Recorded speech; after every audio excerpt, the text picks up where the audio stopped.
Hey guys, so Zohran Mamani is now going to be the next mayor of New York, and while this wasn't expected, there are some his win is bringing up a lot of new points, and that there were questions, and that question is, should the Democratic Party move to the left in the future, especially with the 2028 presidential election coming up? Now, first of all, looking at the race, we actually saw that there was a lot of anti Zohran Mamani support who united behind Andrew Cuomo. So Andrew Cuomo actually performed better, while Curtis Lewa absolutely did terrible showing, only 7%. So that could show that there's still a lot of people who do not want Zohran Mamani to be, or do not want socialism don't want his policies implemented in New York. While a majority did want his policies, it's still clear that he was he still had most of the support, but he had a lot of opposition. Now, if the Democratic Party decides to move to the left for the 2028 presidential election, who is the person who will run? Well, of course, that person is AOC. Now, as we know, AOC is, many people think that she's either going to run for president or New York Senate in 2028. Or she might decide to try and primary Senate Minority Leader Chuck Schumer. Now, first of all, let's discuss the pros and cons of her winning. Now, the reason why AOC is getting a lot of attention is that she has the second best chance of being the Democratic nominee in 2028. And as you can see, she has a 10% chance. A lot less than Gavin Newsom, but still, it's clear that she could definitely she's definitely going to be a front runner in that race. But the first question is, will the Democratic Party elect a progressive candidate or even a Democratic socialist over a more moderate option? We saw that in the New York Democratic primary where Mamdani beat Cuomo.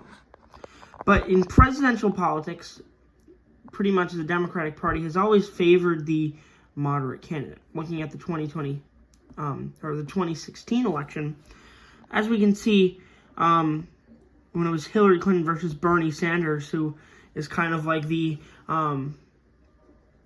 godfather of mainstream progressive politics in the Democratic Party. He was able to do well in the Midwest. That's where in the Midwest and the Plains area and sort of the West. But he really faltered in the southern states and a few of these, some of these mid-Atlantic states and New York and Pennsylvania. And we also saw that in the 2020 Democratic primary, where Biden actually did better than Hillary Clinton, where we mostly saw only victories for him in the West and the Midwest and the Plains states. He was able to win California, unlike last time, but he performed worse. So, can the Democratic Party elect a very progressive candidate, even a Democratic socialist? Maybe. They might be fed up with the status quo of moderate Democrats or mainstream Democrats, especially with Joe Biden and Hillary Clinton not being able to win, or Kamala Harris. So they might decide to move to the left. Now, what are the pros, though, of AOC becoming the nominee? Well, a lot of people don't realize how much Americans agree on a lot of certain issues, like healthcare. A lot of people do agree that healthcare is a human right and that it does deserve to at least be affordable. So I think she could definitely appeal to a lot of people in the Midwest who feel disenfranchised. She would definitely help the populist, fill in the populist agenda, or a populist candidate that the Democratic Party has not had ever. The Republicans have had populists like Trump and J.D. Vance, but we've never had a populist candidate. So AOC could maybe be that candidate in 2028. And if she does maybe moderate some of her stances, that's why I personally think if she wanted to run for president, I think she should run for Senate. She needs to prove that if she can unseat a moderate Democrat like Chuck Schumer, who's been a Democrat for a while and he's been in the Senate for decades, then that could be that could really show that maybe the country does want to move to the left, and that the Democratic Party wants to move to the left. But there also are some cons. A lot of the electorate do not want a socialist. That's one of the interesting things about America, is that a lot of other countries see socialism and they think that that's a normal thing. Here in the United States, you might as well be a communist if you're a socialist. That's kind of, the Republicans have been really good at painting past Democratic nominees as communists and socialists. And I think that AOC, being a socialist, we've already seen Zohran Mamani, who just won the mayoral election in New York City. People are calling him a communist.